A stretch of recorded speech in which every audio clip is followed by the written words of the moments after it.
Hey guys, it's Jan Sharte and I'm back again with another video. So in today's video, we're going to talk all about influencer marketing. So if you've been thinking about working with an influencer, then stay tuned. All right, so first things first, all influencers are not created equally. Just because someone has a ton of followers does not mean that they are the right influencer for you to work with. There is no one size fits all approach to working with influencers. What works for one influencer may not work for another. Your niche is important. Communication and understanding are important. Partnership is important. These are all things you need to take in consideration when you are selecting an influencer to work with in regards to your boutique. I feel like I just summed up this entire video in that statement. So one of the biggest issues that people make when it comes to working with influencers are that they consider anyone with a bunch of followers to be an influencer.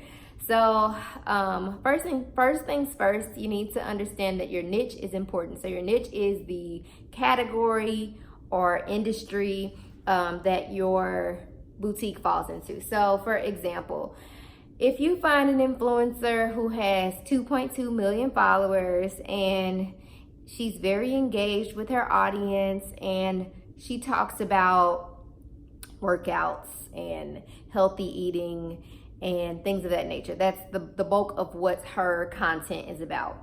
And you follow her and you assume she's a great influencer. She might be someone great to work with. Now your boutique sells extravagant dresses and dresses to go out in on the weekend and stuff like that. Does it really make sense for you to contact workout chick influencer to promote your business that sells the going out clothes and the chic dresses and all that when she promotes workouts and healthy eating and things of that nature? Now, what would make sense is if your boutique focuses on athletic wear and active gear and things of that nature, because that's something that she would actually wear and that would make sense for her to promote on her platform. So what I find is that a lot of people end up working with the influencer because they follow them, they see them on their timeline all the time, they're communicating back and forth with their followers, their content looks amazing, and they just assume like, oh, I should reach out to this person and see if I can get my clothes on them because they have tons of followers. I know it sounds like a smart idea, but it's not. It doesn't make sense, and 9 times out of 10, even if she does, make the effort to promote your merchandise on her platform, her followers are probably not going to be too interested because they're following her for what she typically talks about, her workouts, her healthy eating, her healthy lifestyle, things of that nature. They're not following her to see what she wears. They're following her because of the lifestyle that she lives. So when you're selecting an influencer to work for or work with, it's best to choose people that are in your niche. So if you sell, cocktail dresses and dresses you wear out to the club and things like that, the influencer that you are reaching out to work with better be somebody who posts about her outfit that she wore out to the club last weekend and somebody who is frequently out and about, mingling, and she wears those little skimpy dresses and all that. It needs to make sense. The person that you reach out to needs to align with your business. You all need to align. It's gonna make everything a lot more simple if you both are on the same page in regards to what it is that you're promoting. If you're promoting a lifestyle of, going out and having a good time and having drinks and going to the club and blah, blah, blah, and she's also doing the same thing, then it makes sense for you all to work together. But if you're promoting that and she's promoting a healthy lifestyle and working out and eating healthy, that does not make sense at all. She's gonna probably accept your offer to give her an outfit or whatever it is that you're offering her, and she may even post about it. But the effort that she puts towards promoting your items or your business is not going to be with the same care that she would give her own content or her own post, because it doesn't align with what she frequently posts about. So make sure that it makes sense when you are choosing an influencer to work with. So it's also really important to have an objective in mind when you are working with influencers. So I know a lot of people run ads and their goal is obviously to make sales and things like that, and that's often their downfall as well when they're running ads, because their objective is always the same. So you need to understand that in marketing, you won't always get the result that you hope for, but it's always best to walk into it with an objective in mind. So as you're working with influencers, make sure that you know what objective you would like to obtain from working with them. So whether that is to gain sales, to promote a particular item, to promote a sale that's currently going on, to drive traffic to your website, to gain emails, things like that. So make sure you know what your goal is. And then once you do know what your goal is, that's something that you need to communicate to the influencer. So like I mentioned earlier, understanding and communication is key in building a relationship with anyone, but especially when you're working with influencers. So when you have reached out to this influencer and let them know that you are interested in working with them, you also need to let them know why you want to work with them and what your goal or objective is from working with them. So whether they're whether the task that you're giving them is to post a particular item or to model a particular item, whatever the case may be, you need to let them know what your objective is in regards to working with them. And then along with that, you need to let them know how you would like them to communicate whatever it is that your objective is. So for example, if your goal is to promote a sale or something of that nature, make sure you communicate with that influencer that you're running the sale from whatever date to whatever date. Use promo code whatever at checkout, and make sure you communicate that you would like that to be communicated as they are promoting your business or your post or whatever it is that they're promoting. One of the biggest issues that a lot of people run into when they work with influencers is that they are not clear on what they are expecting that person to do, and they also don't have any type of contract in place. And something to note about contracts, I think that a lot of people are intimidated by contracts because they feel like, it has to be this like super legal document. And in essence, I guess it should be. However, for whatever reason, when you mention contract, like in the brain, in the average person's brain, that sounds serious. That sounds like, okay, if I sign this and I don't follow through with it, then I'm gonna get in trouble. So having a contract in place for them to sign that states exactly what they are supposed to do or exactly what they are agreeing to do, and them signing it is kind of like leverage. It's something you can use to your advantage. So, if they agree to post within a certain time frame or to say something in particular or to model it in a certain way and they do not execute that, that's something that you can bring up. You signed this contract saying blah, blah, blah. Due to the fact that you did not execute it, I would like you to re-execute it, to redo it, to do X, Y, and Z. And if you cannot execute whatever, the terms of the agreement are, I will have to get my lawyer or, to get my legal team involved. They don't know whether or not you have a lawyer or a legal team involved, but I guarantee you nobody wants to be sued. Nobody wants to be contacted by a lawyer. Nobody wants to be taken to court. So having a contract in place that clearly outlines and states what it is that person is agreeing to is very beneficial, and it can work to your advantage. So make sure you're clear about every single aspect of what you're expecting to gain from this ad and how you would like it to be executed. Another important thing is to know what your next steps will be after being introduced to their audience. So whether you introduce a product to their audience or your brand in general to their audience, you need to know what your next step is going to be. So a lot of people, they allow this influencer to post whatever it is on their behalf or to share whatever it was they agreed that they would share, and they leave it at that, and then they sit around and they wait to see what happens. You got to take some action, people. And that's the same with running ads and things like that. People just wait around to see what's going to happen, and they don't have a plan in place for what they're going to do when X, Y, and Z happens along the way. So after the person has shared the post or whatever, and maybe you see people starting to comment or starting to ask questions and stuff like that. If that influencer has, a ton of followers, and sometimes the case is that they can't keep up with, commenting back or things of that nature, it's time for you to step in and start answering some questions.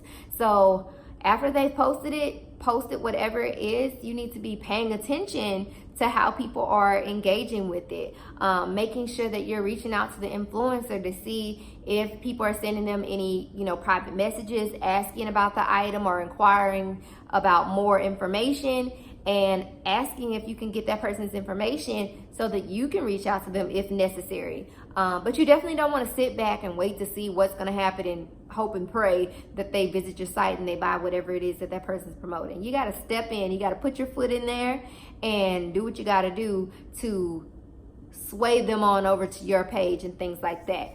And even along with that, so now that you've decided that you're going to engage with that audience as well, and you're going to be commenting back and all of that, you also need to decide what it is that you're going to say to those people as you're commenting back. So maybe they're saying, cute dress, or love that color on you, or whatever the case may be. You definitely don't want to just slide in there saying thank you, thank you, thank you, thank you, thank you over and over again. No, you need to be very specific about what you are going to respond, or how you're going to respond to every single person that comments. So whether that be, she says great color on, or that's a great color on you, you comment back, it would be a great color on you too. Or cute style, or cute dress, or love this dress. Thank you so much, Sarah. Come on over to our page so you can see some of our other dresses. You need to give them a call to action, compliment them, give them something that excites them and makes them want to take another action, whether that be to visit your site, to visit your page, to like another post, whatever the case may be. You got to know what you're doing. You got to know what you're going to say when the opportunity presents itself. So another thing to keep in mind is that an influencer is not a professional advertiser. You also need to know the difference between an influencer and a brand ambassador. And you also need to know that influencer marketing and paid promotion are two totally separate different things. So let's start with the fact that an influencer is not a professional advertiser. So just because someone knows how to make a picture pretty, and because they have a ton of followers, does not mean that they are great at advertising. And that is why it is super important for you to be very clear about what it is you would like them to say, and how you would like to whatever it is to be communicated to their audience, because they are not professionals. They just know how to take pretty pictures. They know how to share. Some of them may be professionals, who knows? However, you can't go into it assuming that they know what the heck to do. They know how to share their pretty pictures. They know how to edit their pretty pictures and all of that. You can't expect them to know how to properly advertise anything. And that's not to say that you guys are professional advertisers, but what I am saying is that you need to know that every influencer is not a professional. Like, they didn't go to school to be an advertiser. They didn't go to school for marketing. They didn't go to school for social media. They just so happen to know how to take pretty pictures and how to engage with people online, or make them want to engage with them. So remember that these are imperfect people who are not professionals by any means. So give them as much guidance and as much direction as you possibly can. Now, you also need to know the difference between an influencer and a brand ambassador. So a brand ambassador can also be an influencer, but an influencer is not always a brand ambassador. So an influencer is someone who is capable of influencing someone to do something, to take an action, whether that be to follow someone, to purchase a product, whatever the case may be. They are capable of influencing someone to make a decision. A brand ambassador can also be someone who is capable of influencing someone's behavior or influencing their actions. However, a brand ambassador is someone who stands for your brand, someone who is capable of promoting your brand, someone who is passionate about what your brand offers, and who is passionate about communicating that to their audience. So going back to the influencers not being professional advertisers and things like that, they are definitely not brand ambassadors. So influencers are typically people who are kind of promoting things on, a one-off chance. It's not something that they plan to do over time continuously. It's like a one-time thing typically, unless the contract that you laid out was that they're going to post, multiple times over the course of a period of time, or that they're going to post on their feed and on their stories and things like that. But 9 times out of 10, an influencer is like a one-time thing, versus a brand ambassador is someone who is agreeing to not only promote your brand or your products or whatever it is, but they're going to promote it with passion and do it in a way that is pleasing to you. They're not doing it just because they want to get paid and things like that. A brand ambassador is typically someone within your niche. That would be the smartest way to go about it. But they're also somebody who's passionate about what you're doing or what you're selling. So make sure that you understand that a brand ambassador and influencer are two totally different things. Influencers are typically a one-off situation. A brand ambassador is usually for an extended amount of time. Now, influencer marketing and paid promotion are two totally different things as well. So an influencer, like I said, is someone typically capable of influencing people's decisions. They're capable of getting people to take an action, versus a paid promotion is somebody who is literally just getting paid to post whatever it is that you told them that you wanted to post. It doesn't mean that they are capable of swaying anybody's buying decisions. They're not capable of convincing anybody to do anything. It just means that you paid them to post to their, typically it's a large audience, and you're hoping that you're going to see a return on your investment. So I'm not saying that you should not pay people for promotion. It could work for you, but it also could not work for you. And influencer marketing could also not work for you. But influencer marketing and choosing the right influencer is typically more beneficial to your business than paying for promotion, especially to some random person who promotes a ton of different things that don't really, align with one another. So influencer marketing and paid promotion are not the same. Influencer and brand ambassador are not the same. And influencers are not professional advertisers. So keep those things in mind as well. Lastly, before you choose an influencer to work with, or even reach out to an influencer to see if they would be interested in working with you, you should research that person. Take some time to watch their feed and things like that over some time before you even take the step to reach out to them. So there kind of needs to be like a vetting process to see how they utilize the platform that they use. So pay attention to the types of posts that they share, how often they are sharing posts. Is it every day? Is it every few days? Is it, once or twice a week? Pay attention to how they're communicating with their customers. So as questions and comments are coming in, like how long is it taking for them to respond to those questions and comments? Are they responding at all? Things like that. Pay attention to how they utilize their stories. Are they utilizing like lighthearted and funny captions or words in their stories or in their captions? Or are they more of a serious, more toned down, is it more of that type of nature? So you want to make sure that you're taking the time to really pay attention to how that person is utilizing whatever platform it is that they use, and if the way that they utilize that platform will work for your influencer campaign. So research is key in every single part of your business, every part, including influencer marketing. You definitely don't want to jump onto just working with any influencer. Just like when you select your merchandise that you're going to sell, you don't just make a split-second decision. Most of you probably do. If you do, please stop. Take a moment to think about it before you spend your money. But same with influencer marketing. Before you sit down and have a 30-second conversation with somebody who has 3 million followers and they agree that they're going to work with you, take some time to research and see who this person actually is, what they talk about, how they talk about it, how they utilize this platform, and if they are truly worth taking the time and worth spending your money with before you agree to working with them. So I hope you guys enjoyed this video. I hope you learned some things. If you have any questions about influencer marketing, feel free to put it in the comments or send me an email and I will try my hardest to answer. So I hope you guys enjoyed this video and I will see you in the next one.